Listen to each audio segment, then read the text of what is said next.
Hello everyone, আসসালামু আলাইকুম। সবাই কেমন আছেন? আশা করি সবাই খুব ভালো আছেন। আমিও আলহামদুলিল্লাহ খুবই ভালো আছি। তো সেদিন আমি চলে গিয়েছিলাম উত্তরার দিয়াবাড়িতে। আপনারা নিশ্চয়ই অনেকেই ওখানে গিয়েছেন। জায়গাটা ভীষণ সুন্দর। আর ফার্স্টে গিয়েছিলাম এই কায়াকিং করা জায়গাটাতে। এখানে হচ্ছে আপনারা কায়াকিং করতে পারবেন। খুবই ভালো একটা এক্সপিরিয়েন্স হবে কায়াকিং করার। আর জায়গাটা যেহেতু অনেক বিউটিফুল, তো অনেক সুন্দর সুন্দর ছবি উঠাতে পারবেন।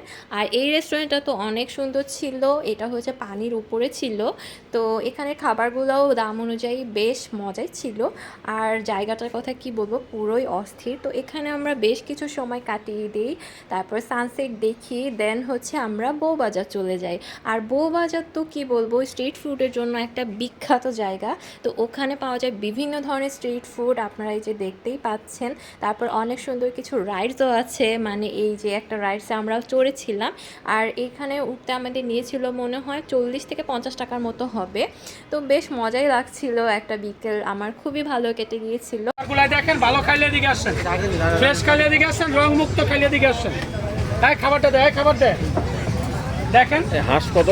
হাঁস আছে লেগ পিস সব 5 পিস, সরষের তেল বাটা মশলা দিয়া, সরষের তেল বাটা মশলা 5 পিস 250 টাকা।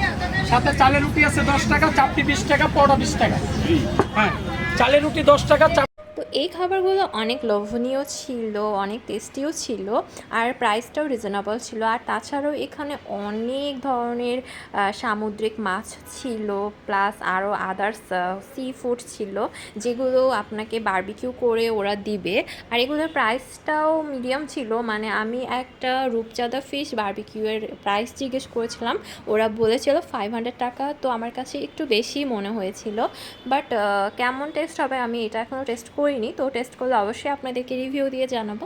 আর এছাড়াও কিন্তু আরও অনেক ধরনের খাবার ছিল, ফুচকা, চা, কফি, দেন হচ্ছে আরও আদার্স যত ধরনের স্ট্রিট ফুড সবই মনে হয় এখানে আছে।